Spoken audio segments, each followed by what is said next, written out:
This is Sergeant Beast Larson. This video, when inmates intentionally provoke you or draw you into an incident for the sole purpose of suing you. Yes, inmates are manipulative. You know this. And they want to get a lawsuit against you for several reasons. I want to thank Justin from West Virginia for this video idea. He's gave me several ideas over the last few years, videos. Happy to receive them and make this for everybody. That night, Justin messaged me. He was in the hospital, on a hospital run with the inmate.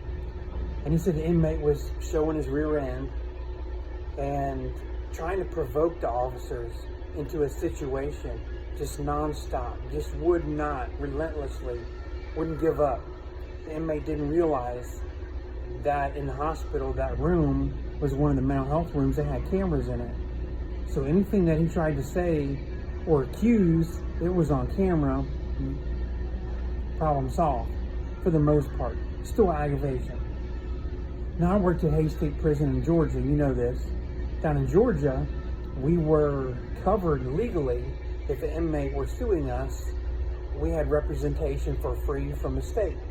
And if there's a settlement that came out of the state money, not ours, it would be a very unique situation, and I don't want to get into all the legal to explain this, but for the most part, it was all covered and done by the state. We didn't have to worry about it. So that gives the inmates who's already been through some lawsuits the knowledge, because you know how they talk. Hey, I'm going to sue. I'm going to sue Sergeant Larson. And they're trying to sue for $5,000, $10,000. Why? If they get the state to make a quick settlement, then that guarantees them $50 a week in store goods, $200 a month. So you know what this is leading up to? Every little thing they can do. And it's kind of like we ran into this in law enforcement. There were groups back in the 90s, and my first experience was a Russian group out of Lexington, Kentucky. They would intentionally slam the brakes on to get someone to rear end them. Now, they beat out the car after the accident report and everything. They had multiple driver's license. They traveled around kind of like the old expression, the gypsies. So the same person might be involved in 20, 30 car wrecks. And get an attorney, go through this. You wait a month, wait 6 weeks for get a settlement. Might be $2,000. Well, the week later, they're settling with a different insurance company. A couple weeks later, a bigger lawsuit with a different company. There's medical bills. You know, got the neck brace on, my neck's all jammed up kind of stuff. Well, these inmates are trying to do this too. They will, knowing the policy and procedure, they will try and push you to violate it to show difference contrary to what you're required to do. So they can try and sue for something like that.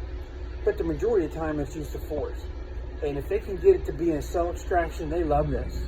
Get the officers to come in, spray them with mace, come in, tase them. The more that happens to them, they're willing to take the beating, the butt whooping, the tasing. They'll take the mace all day long and try and, I'm hurt, I need a wheelchair, I need this, I need that, my arm's broke. And if they get something that is broke, that's a better chance for a lawsuit.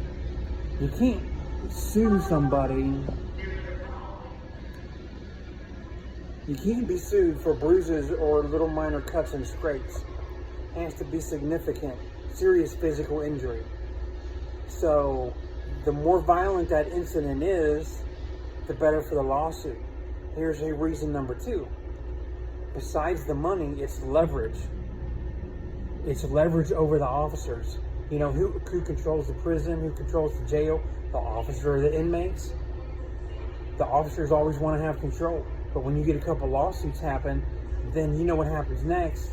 They exercise their First Amendment right to run their yak. And hey, we got this, we'll sue you too. We'll sue you. We already sued this person. We already sued the lieutenant. We're going to sue you too. So that's a huge leverage thing that you don't want to get yourself into. Also, besides leverage, it's status. They get status because even though they may have been sprayed or tased, they may have got a butt whipping, but when it's all said and done, who won? They won, the inmate won, because he won a lawsuit He's getting paid on behalf of the state and the prison and that officer.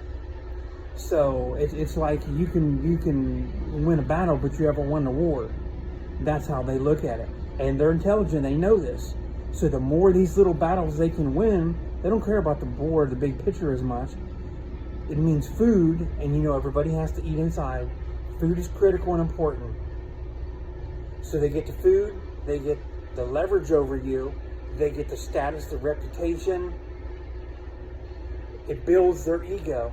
Everybody inside, all the inmates, it's how they look. That's why the tattoos are all over the face, because the body's covered, the arms are covered. So now they got to use the neck and face to identify who they are, to make their reputation. Gangs on the outside don't have to do the face like that. But when you're locked up for a long time or life, this is your billboard. This right here sets your identity. That's why I always had a different kind of haircut than they're used to seeing, so I can give that message to them. This is my identity. So you just got to beware. I'll close by saying I would say things and act sometimes in supervising the tiers, the isolation units. And one time somebody said, I can't believe this, you're so emotional over this. Let's go outside.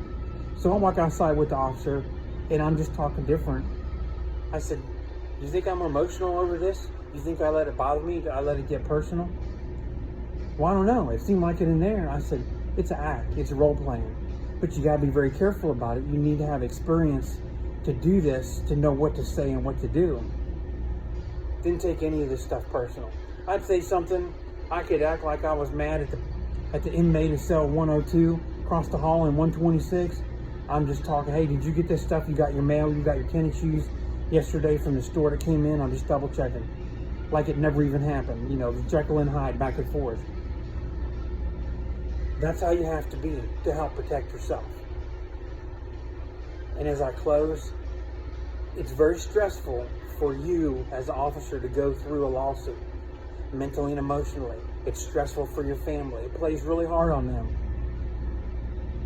You also don't want to put yourself in a situation beyond this stress that there's potential somehow that you could lose money, days off. That interprets to now you're not paying your car payment, or you're not making your house payment, your rent, your utilities, your food. That's taking money out of your pocket, off your table, the clothes you need for your kids.